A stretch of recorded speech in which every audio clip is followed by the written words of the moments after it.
Hi there, I'm Whitney and welcome to TEFLPros, your online source for learning how to teach English overseas and online. On today's call, we sat down with our recent grad, Kim, to hear all about her plans for teaching English right here in the United States.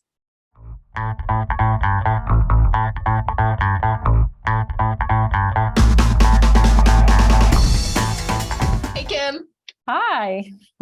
How's it going? It's going well. It's going well. Big congratulations. You just Thank graduated. you. Yes. Yay. Oh, well, thanks for taking some time out of your day and sitting down for one of these calls and just sharing a bit about your TEFL journey with folks. Sure. Yep. Would you mind starting off, Kim, with just giving us a little bit of background on what your life was like, maybe before getting into your TEFL? What my life was like. Well, actually, my career was in nursing. So I was a school nurse for 13 years. And before that, I did nursing in various other capacities.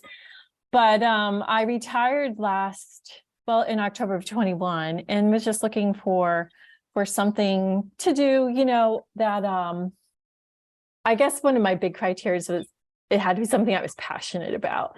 And also coming from that nursing realm too, I have a kind of ingrained in me that I want to care for people, help people. So that's kind of a pretty strong side of my personality too.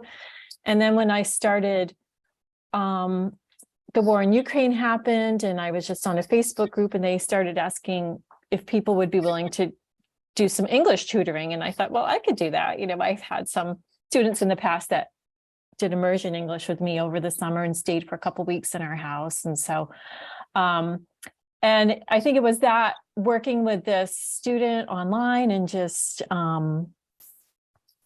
really kind of ticked off all the boxes for me and what I was looking for. And I'm like, this is something I can do. It's helping people who really need it. It's giving back. It, fulfills my inner, I guess, self need to help others. And so it just, said, okay, I think this is it. I think this is what I've been looking for. I was thinking about like waitressing, just jobs that, weren't so intense. And and I guess just that it's a lot of pressure in nursing, even as a school nurse, the medications and all of that. And it was just, I'm like, I think I'm done with this for now, especially coming off the pandemic. That was a lot. So yeah, so that's kind of what piqued my interest. And as I started looking around for different jobs, I've noticed that a lot of language schools and even online had requirements for certification. So that is what got me going, looking for what am I going to do to get certified? Yeah. And I love that journey that you just described, Kim, of coming from nursing to teaching.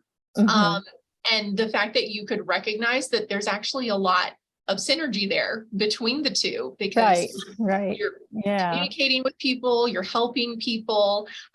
There's so many people in this industry that get into it as a second career. And oftentimes it's hard for them to initially see those links. Yeah. But I agree with you. I think that there's a lot there that carries over experience wise, and just your passions, your kind of general leanings and interest in terms of your career. So this is exciting. It is, yes. Yeah. And I loved that right when you started the course, you had already been working with a student. Yeah. So you just dove in. I did. I was just, it's at the point too where I think that things in Ukraine, I think most people were like, how can we help? What can we do from here? Aside from sending money, people have limited resources. What can we do? And it was just this particular site, Facebook group was, specifically for helping Ukrainian people coming over. Some of them had nothing, or they came with one bag. It was just like you heard on the news. And it's like, oh my gosh, what can I do? And then it just kind of fell into place. So, yeah. Yeah, that's wonderful. And I know you continue to work with that student throughout being on the course. So yes, yeah. which was great as far as, I've shared with you, but just being able to take what I learned on the course and say, okay, I'm going to try this with my student. And it's like, oh my gosh, this is great. This is really working out well. Because where I came from and even learning language myself, it wasn't a communicative approach to language. It was more the teachers, and back in the 70s and 80s, you memorize your verbs and you had your vocab book and it's just a totally different approach. And I really think that it's such a positive step. Yeah. Keeping it practical. Right. And I'm sure in the situation that you're dealing with your student, it's like she really needs something practical immediately. Yes. Yeah. Yeah. Mm-hmm. So you start volunteering, you're, trying to offer assistance in a time of need, and you stumble upon, there are certifications out there for this. Mm-hmm. Could you walk us through briefly just what that research process kind of looked like for you? Mm-hmm. Well, I had reached out to a language school and I just kind of cold called them and left a message, say, hey, I'm thinking of getting into this. And they were very good about having me come in. I was able to go in and observe what they did there. But one of their requirements there to teach at the school was that you had to have TEFL or CELTA certification. And so as I was looking into more and more schools, I kept seeing that pop up. Sometimes you didn't need the bachelor's degree, but sometimes you did. In addition to a TEFL or a CELTA, they wanted experience either teaching or having lived overseas or some, in other experience like that. So once I saw that, I really started looking around at different courses, but because of where I'm at right now and what is available around you, even though I'm a really big in-person kind of learner, I think that it wasn't going to be a good option for me. They did have CELTA in Boston, but I think it was a 5 or 6 week course every day, driving in and out, the commute, the parking fees, it just wasn't gonna be feasible, something for me to do. And then I stumbled upon this course. So, and once again, it kind of checked all the boxes, I guess I have criteria. I have my criteria on my notepad with my little boxes and yeah. Yes, so. Kim's very organized. Sometimes, most of the time, but yeah. So would you mind sharing what those criteria on your list were? Yeah, it had to be flexibility. So I needed to be able to do it when I had time to do it and I could devote time to do it. And this was wonderful in that regard because I could just say, all right, I'm going to work on module 1. I have a few hours this afternoon or this evening. And I was just able to do it when I wanted to. There was a lot of support. I love the coaching call aspect of it. I think that I really was able to learn a lot in the Facebook group as well, just seeing where other people were at. I really liked that. I don't think I completed the free course, but I did do some of it, the free module that you can try. And I thought this is just gonna work for me. So that's what kind of sealed the deal. And plus the accreditation that the school has, I thought was important because I found with TEFL there's a huge range of cost and benefits. So you have to, those were kind of important for me too. I wanted something that was going to be quality and accredited. And so Kim, is there anything that you would like to share with folks in addition to that, just about your general experience once you were on the course? Mm-hmm. So you kind of always have a vision in your mind of what it's going to be like, right? And so I got onto the course and I thought, okay, I had done a little bit of the free course. And so, and I was just surprised at all of the details and like the methodologies that, the community group, how to organize your lessons and getting the students talking, which was kind of new for me. So I really liked that part of it.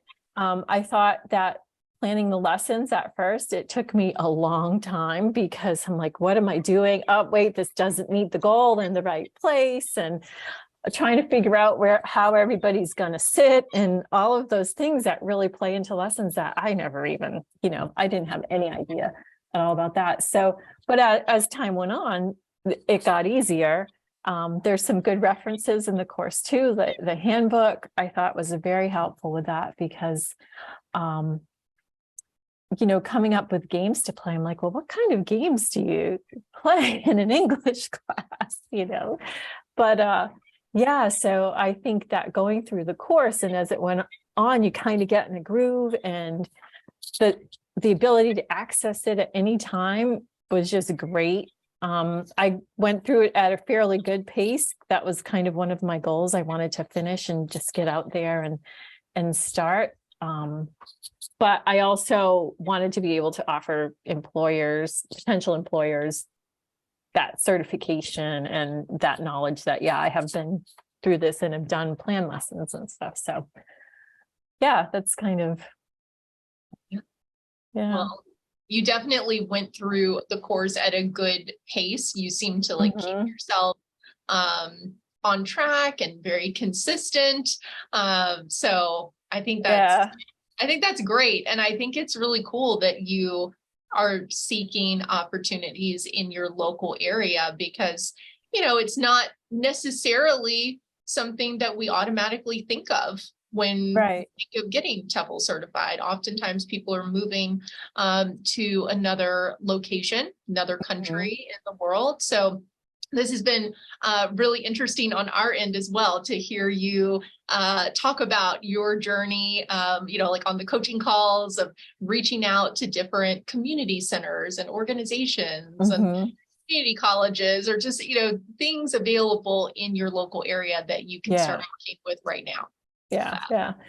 And I think too that I live in a good area of the country where we do have a lot of different people coming from all over the place. So, and especially around where I live, there's actually even a Chinese school here that runs over the weekends. And one of the schools, we have a lot of people coming from China. Brazil is really big now, Ukraine. And so, so it's a good area, I think, to be in as well. So it might be a little bit easier for me in that respect, but I kept seeing the TEFL pop up, even, stateside. So I'm like, okay. Yes. And isn't it nice though, that I can also dream about maybe going overseas sometime and being able, who knows, right? There you go.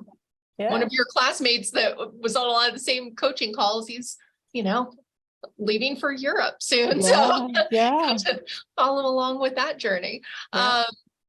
So the last thing that I always ask people, Kim, is just, if someone were to approach you and they're like, this is really cool that you're doing this, you're helping people in our local community, but I'm just kind of on the fence, like if I could do it, if I should do it, what kind of advice might you give them?